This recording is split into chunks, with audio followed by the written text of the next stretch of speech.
안녕하세요. 신세계 서울병원 척추센터장을 맡고 있는 정형외과 전문의 조창이라고 합니다. 비욘드를 통해서 여러분들을 처음 만나 뵙게 되는데요. 사실 저도 비욘드를 통해서 많은 척추 관련 전문의 선생님들이 척추 강의를 하시는 걸 많이 들었고, 환자분들과 대화를 보면서 많이 배우고 있습니다. 저희 강의도 환자분들께 많은 도움이 되기를 바라면서 시작을 해보도록 하겠습니다. 비욘드를 통해서 첫 강의를 어떠한 주제로 할까 많이 고민을 했었는데요. 제 주제는 허리 디스크 협착증인데 다리로 가는 통증이 왜 생겨로 정했습니다. 외래를 통해서 많은 환자분들이 허리 디스크랑 협착이 있는데 왜 다리가 아픈지 의아해 하시는 분들이 굉장히 많고요. 또 반대로 다리 아프고 다리가 저린데 왜 척추센터로 가서 진료를 보게 하느냐 이렇게 물어보시는 분들도 굉장히 많습니다. 그래서 이 주제로 제가 첫 강의 주제를 정했고, 이 주제를 얘기하다 보면은 또 척추 디스크하고 협착증에 대한 전반적인 질환에 대한 이해도가 올라가실 것이라고 생각이 듭니다. 첫 번째로 요추를 이루고 있는 구조들을 잠깐 설명하고 넘어가려고 합니다. 의대생도 아닌데 왜 이렇게 굳이 자세한 구조들을 알아야 될까요? 그건 바로 이런 구조물들이 허리 디스크랑 질환을 일으키는 가장 기본적인 원인이 되기 때문입니다. 보시는 바와 같이 뼈, 인대, 근육, 추간판, 디스크라고 흔히 얘기하죠. 이런 구조물들이 바로 신경을 눌러서 자극하고 압박하는 것이 이런 질환의 기본이 되는 것입니다. 이제 각 구조물들을 간략하게 설명을 드리면서 다리 통증이 어떻게 발생되는지 설명을 드리도록 하겠습니다. 우선 척추뼈를 간단하게 설명을 드리면 우리 몸의 기둥 역할을 하는 척추뼈는 위로부터 경추 7개, 흉추 12개, 요추 5개, 그리고 천추, 미추로 이루어져 있습니다. 척추뼈 한 개의 단위를 보시게 되면 중심인 척추 몸통, 척추체라고 하죠. 와 신경관이 지나가는 이 공간에 해당되는 부위를 척추경과 후궁이라는 뼈가 둘러싸는 형태로 되어 있습니다. 이 척추 단위를 고정하기 위해서 많은 근육과 인재들이 붙게 되는데요. 그 붙는 자리가 바로 횡돌기와 극돌기가 되겠습니다. 또한 척추체의 관절 이외에도 또 다른 관절이 조그맣게 뒤에 두 군데가 있는데요. 후관절이라고 합니다. 이 후관절이 퇴행성 변화가 일어나면 바로 척추 협착증의 중요한 원인 중에 하나가 되는 것이죠. 여기서 잠깐 환자분들께 척추 검사를 받을 때 영상 검사를 많이 하시게 되는데 다들 들어보셨듯이 엑스레이, CT, MRI 검사를 주로 하게 됩니다. 환자분들이 영상 관련해서 많이 물어보시는 것들이 있어서 잠깐 짚고 넘어가려고 하는데요. 첫 번째는 MRI를 촬영하라고 하면 아니 엑스레이를 찍었는데 왜 굳이 또 비용을 들여서 MRI를 또 찍냐 이렇게 말씀하시는 분들이 참 많습니다. 물론 엑스레이도 뼈 이외에 다른 일부 정보를 주긴 하지만 MRI처럼 직접 신경을 보거나 디스크나 연부 조직을 직접 눈으로 확인하면서 정확한 진단을 내리고 치료 방법을 정하기까지는 한계가 많습니다. 그렇기 때문에 정밀한 검사인 MRI 검사가 반드시 필요한 것이죠. 두 번째로는 건강검진에서 요즘 허리 CT를 많이 찍고들 오시는데요. 이때도 MRI를 한번 검사해 볼까요? 말씀드리면은 꼭 물어보시죠. CT는 사실 뼈에 대한 자세한 정보를 주고 일부 연부 조직과 신경에 대한 미세한 정보도 주기는 하지만 MRI만큼 정밀한 정보를 주기는 어렵습니다. CT는 주로 뼈를 자세하게 보이는 거기 때문에 CT는 주로 의사들이 수술을 하기 전에 뼈의 3D 상태라든지 아니면 전반적인 뼈의 상태를 확인하기 위해서 많이 촬영을 하게 되죠. 세 번째로는 반대로 CT나 MRI 등 다른 병원에서 이런 자료를 다 가지고 오셨는데 엑스레이도 한번 찍어볼까요? 이렇게 말씀을 드리잖아요. 그러면 아니 정밀 검사를 다 하고 왔는데 왜 또 엑스레이를 찍냐 이렇게 말씀하시는 분도 참 많습니다. 우선 엑스레이를 찍어야 되는 이유는 두 가지가 있는데요. 첫 번째로는 MRI, CT 등은 누워서 촬영을 하게 됩니다. 그렇기 때문에 환자가 기립 상태, 즉 서 있는 상태에서 척추의 전반적인 배열이라든지 허리가 앞과 뒤로 움직였을 때 불안정성에 대한 정보가 없습니다. 그리고 두 번째는 매번 아파서 오실 때마다 비용을 그렇게 많이 들어가면서까지 MRI를 찍어야 할까요? 엑스레이를 기본적으로 한번 찍어두고 심한 통증이 아닐 경우에는 엑스레이를 찍어가면서 상태의 변화를 확인할 수 있기 때문에 엑스레이도 기본 검사로서 꽤 중요한 검사라고 할 수 있겠습니다. 척추뼈 자체와 관련된 가장 흔한 질환은 요추 압박골절입니다. 다른 팔다리의 골절과는 다르게 요추의 압박골절 같은 경우는 말 그대로 요추가 압박되면서 생기게 되는데, 골다공증이 있는 노년이나 폐경기의 여성분들이 넘어지면서 특히 많이 발생이 되죠. 심지어는 별다른 외상력 없이도 이와 같이 심하게 발생되는 경우도 있겠습니다. 이번에는 척추를 둘러싸고 있는 인대에 대해서 설명을 드리도록 하겠습니다. 뼈와 뼈를 연결하고 지지 강도를 주는 것이 바로 인대입니다. 척추뼈는 우리 몸의 기둥이기 때문에 척추뼈의 거의 전체가 앞쪽에, 뒤쪽에, 그리고 전후 좌우로 해서 인대로 모두 다 연결되어 있습니다. 척추뼈의 앞쪽에는 전종인대라고 하고, 뒤쪽에는 얇지만 강력한 후종인대가 있고, 이 전종인대와 후종인대는 경추와 요추까지 척추체를 앞뒤에서 종으로 다 연결을 해주게 됩니다. 그리고 오늘 주제에 가장 가까운 황색인대인데요. 후궁이라는 뼈 아래 위로 연결되어 있는 요 인대가 바로 황색인대입니다. 수술을 해보면 사실 좀 노리끼리하게 보이긴 합니다. 이 후궁을 연결하는 황색인대 같은 경우에 퇴행성 변화가 일어나면 이 앞쪽으로 지나가게 되는 신경관이 눌리게 되면서 협착증의 또 다른 원인이 될 수 있겠죠. 인대처럼 척추를 둘러싸고 있는 근육들도 굉장히 많죠. 여기 MRI를 보시듯이 척추체, 척추관, 후관절, 횡돌기, 극돌기를 제외한 나머지 검은 음영들이 모두 근육입니다. 근육은 사실 직접적으로 디스크와 협착증을 일으키는 원인이 되지는 않죠. 그렇지만 중요한 의미가 있습니다.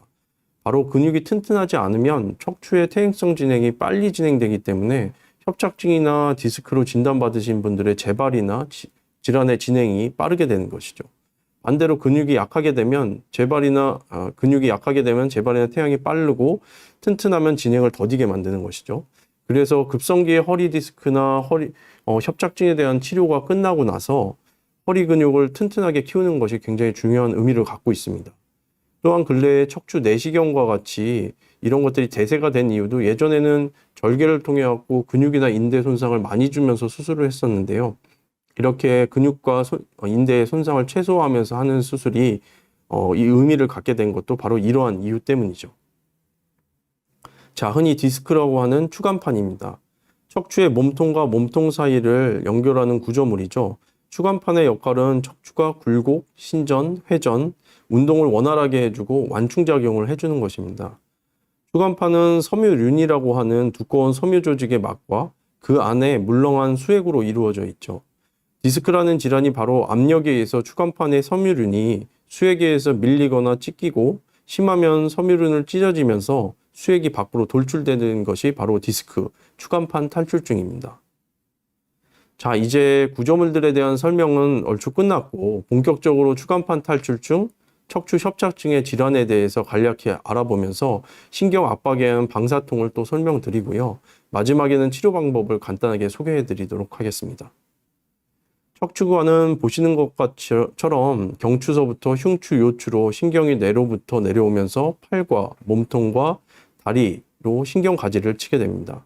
척추 한 개의 단위마다 이와 같이 양측 대칭으로 신경 가지들이 나오게 되는데요. 요추를 예를 든다면 우측, 좌측으로 하는 다리로 가는 신경들이 나오게 되는 것입니다. 이런 신경들은 언뜻 보면은 로봇의 다리를 움직이게 하는 전선과 비슷하죠. 그런데 인간의 신경은 로봇의 전선과는 근본적으로 다른 것입니다. 로봇의 전선은 로봇 다리를 움직이게 하는 역할만 하지만 인간의 신경 같은 경우에는 한 개의 신경 안에 다리를 움직이는 운동신경과 감각과 통증 등과 같은 여러 종류의 신경이 함께 들어가 있습니다. 그래서 로봇의 전선은 눌리거나 끊기게 되면 로봇 다리가 안 움직일 뿐이지만 인간의 신경 같은 경우에는 매우 예민하기 때문에 주변에 염증이 있거나 살짝 눌리기만 해도 통증이 굉장히 심하게 오고요. 심지어 더 심하게 눌리게 되면 감각이 떨어지거나 운동마비로 다리 힘이 풀리거나 발목이 움직이지 않아서 보행이 어렵게 되는 위험한 상황까지도 발생되게 됩니다. 여기서 살짝 더 자세한 설명을 조금만 드려보면요. 의사들은 사실 다리 통증 방사통의 양상과 MRI 영상을 보고서 척추의 여러 레벨 중에서 어디가 문제가 있는지를 진단하고 치료를 하게 됩니다. 예를 들어서 디스크나 협착이 요추 4번과 5번 사이에서 다리로 나가는 신경이 눌리는, 즉 요추 4번 신경이 눌릴 경우에는 환자분들의 임상 양상이 무릎 위쪽과 종아리 내측의 통증으로 오게 돼 있습니다. 그래서 실제로 병변을 MRI를 찍어봤는데 요추 4번 신경이 눌리고 있고 환자분의 양상이 이와 같다면 저희 의사들은 그곳이 병변이라고 생각을 하고 치료를 시작하게 되는 것이죠. 먼저 흔히 디스크라고 하는 추간판 탈출증에 대한 질환 설명을 먼저 드려보겠습니다. 앞서 설명을 드렸는데 수액이 섬유를 밀거나 섬유를 찢으면서 또는 수액이 탈출되는 질환이라고 설명을 드렸습니다. 추간판 탈출증은 이렇게 신경을 압박하면서 허리나 엉치 통증, 다리 통증을 모두 유발할 수도 있고 허리나 엉치 통증만 유발할 수도 있습니다. 또는 심지어 다리 방사통만을 유발할 수도 있는데요. 왜 그럴까요? 자, 이 그림을 보시게 되면 중앙에 큰 신경관과 다리로 가는 가지 이외에도 잔뿌리 같이 여러 작은 신경들이 앞뒤로 분지되어 있는 것이 보입니다. 보이시죠? 신경관과 다리로 가는 신경 외에도 후종인대, 섬유륜, 신경막에 잔신경이 돌아 들어가게 되는데 이 신경을 동척추신경이라고 합니다. 중앙의 신경관이나 다리로 가는 신경을 직접 자극하지 않아도 섬유륜이 밀어지거나 찢어지거나 이 주위에 염증이 생기거나 신경막이 자극이 되기만 해도 허리 통증이 심하게 발생이 되죠. 그리고 다리로 가는 신경이 뒤쪽으로 후관절과 허리, 엉치 근육 쪽으로 나가는 잔가지 신경으로 또 분지가 됩니다. 이 신경을 신경뿌리의 뒷가지라고 하는데 이는 후관절의 퇴행성 변화 등에 의해서 뒷가지가 자극되게 되면 허리 엉치 통증을 또 유발할 수도 있습니다. 이런 잔가지들 말고 이와 같이 다리로 가는 앞가지만 자극이 디스크 등으로 된다고 하면 당연히 다리 방사통만도 유발될 수 있겠죠. 자, 방금 전에 설명드린 신경뿌리와 잔가지들을 생각해 보시면서 추간판 탈출증을 살펴보도록 하겠습니다. 섬유륜이 약간 밀리거나 신경막이 자극이 되거나 하는 경우에는 허리 엉치 통증만 생길 수 있겠죠. 아까 전에 동척추신경이 자극됐을 때 말씀드리는 겁니다. 그리고 섬유륜이 찢어지면서 수액이 돌출되기 시작하면서 점차 다리로 가는 신경이 압박된다. 그러면 허리 통증과 엉치 통증 이외에도 다리 방사통이 또 생길 수가 있습니다. 즉 당연히 섬유륜이 찢어지거나 돌출된 정도에 따라서 허리 엉치 통증뿐만이 아니라 다리 통증까지도 발생될 수 있는 것이죠. 그래서 통증의 정도도 추간판 탈출증의 정도에 따라서 불편감 정도로 외래로 내원하시는 분들도 있고요. 아예 앉고 서는 것이 안 돼가지고 응급실로 내원하시는 분들도 있습니다. 심지어 심한 경우에는 대소변 장애가 발생되거나 다리에 마비가 생길 수도 있죠.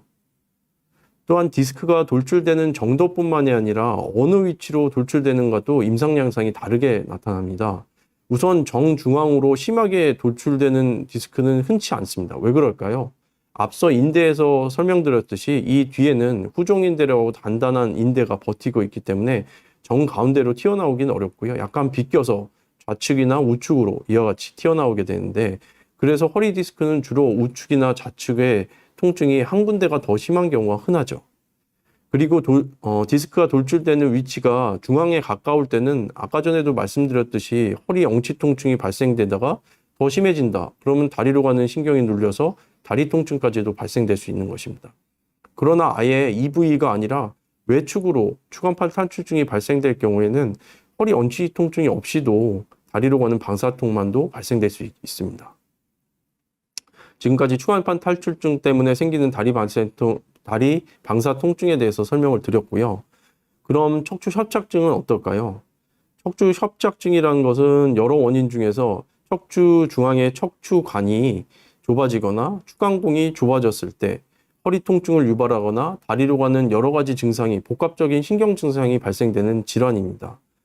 척추관은 신경관이 통과하는 중앙에 있는 관이고 추간공이라고 하는 것은 각 레벨마다 다리로 가는 신경들이 옆으로 빠져나오는 이와 같은 공간입니다. 척추관과 추간공이 좁아지는 이유는 여러 가지가 있는데요. 디스크 같은 경우에는 주로 젊은 분들이 딱 디스크, 추간판 탈출에 의해서만 증상이 나타나는 경우를 말씀드리는 것이고 협착증은 좀 더 연세가 있으신 분들이 디스크도 있고 퇴행성 변화에 의해서 척추관의 뒤쪽에 황색인대도 비우해지고 그리고 후관절도 비우해지면서 척추관이 디스크, 황색인대 그리고 후관절에 의해서 앞뒤로 꽉 조여지게 되는 것입니다. 그러니까 디스크와 마찬가지로 다리로 가는 신경이 눌리면서 방사통이 생길 수 있겠죠. 그런데 협착증과 같이 척추관이 꽉 조여지는 저는 흔히 이제 목이 쫄린다고 표현을 많이 드리는데요. 이런 경우에 다리 방사통 이외에도 다른 증상이 더 생길 수가 있습니다. 연세 많으신 분들이 이렇게 걸어가다가 다리가 저리고 땡겨가지고 쉬었다 가시고 쉬었다 가시고 하시잖아요. 이것을 파행이라고 하는데요. 협착증이 심해질수록 한 번 걸어갈 수 있는 거리가 점점 짧아집니다.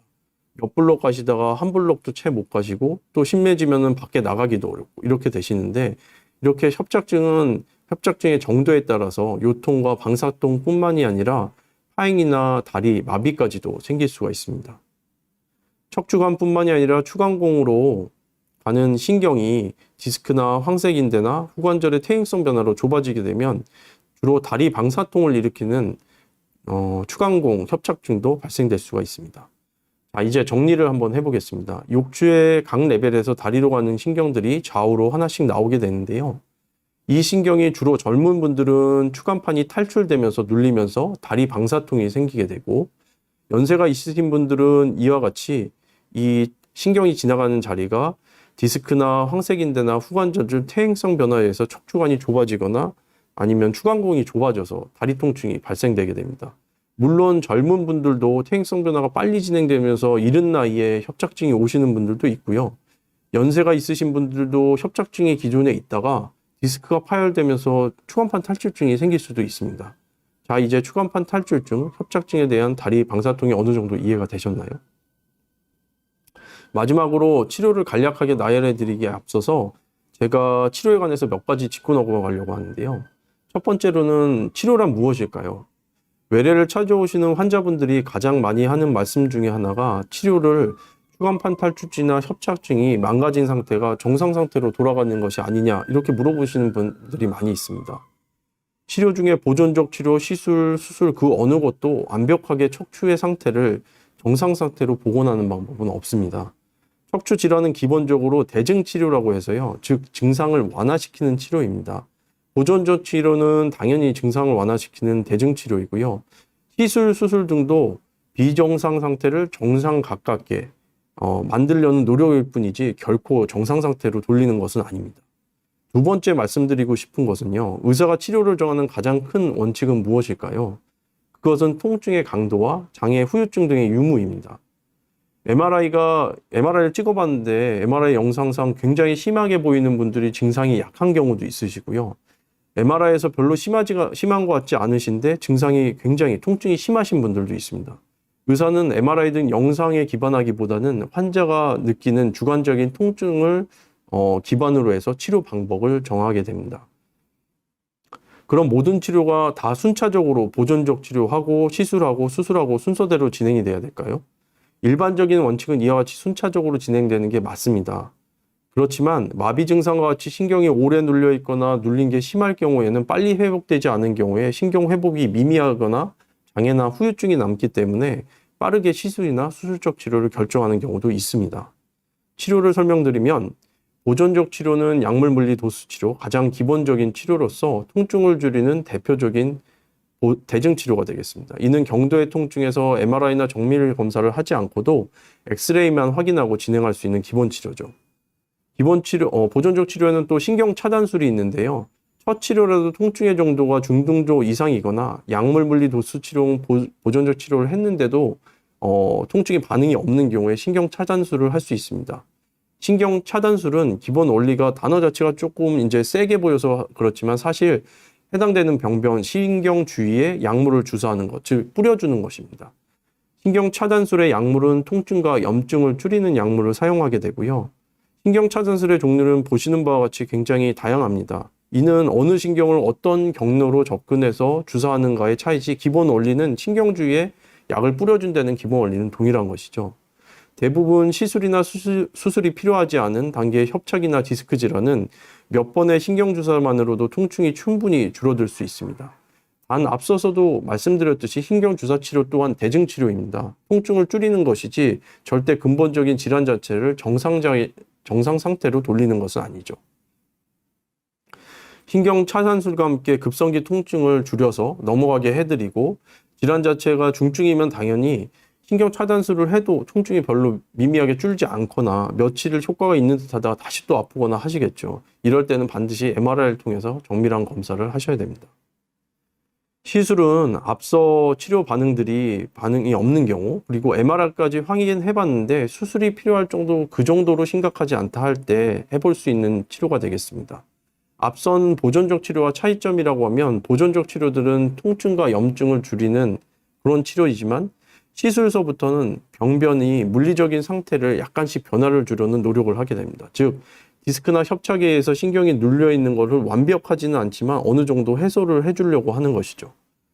예를 들어서 수액 감압술과 같이 레이저 고주파 등으로 튀어나온 디스크를 볼륨을 줄여주거나, 신경 성형술 같이 정확한 병변 위치까지 다가가서 약물과 약물의 압력 등으로 유착을 박리해주고 열어주고, 풍선 확장 신경 성형술과 같이 신경을 누르는 주변 구조물들을 풍선으로 다소 공간을 확장시켜서 신경 압박을 해소해주고 하는 것들이 대표적인 시술입니다.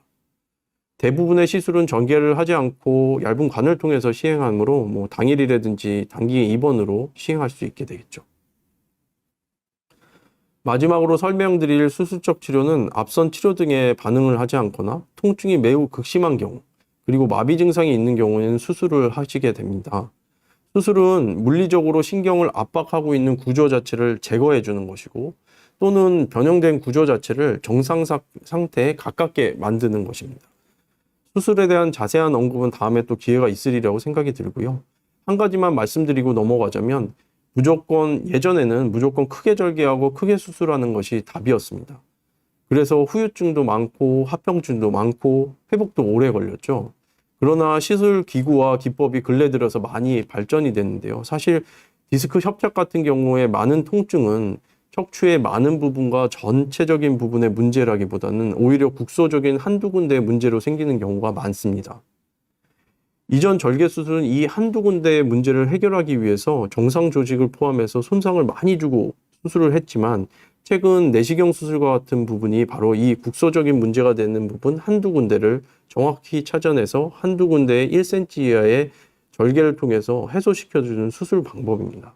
그래서 내시경 수술이 요즘에 많이 각광을 받고 있습니다. 그렇지만 물론 내시경 수술로 다 해결되는 것은 아니고요. 기존의 절개 수술이 반드시 필요한 경우도 물론 있습니다.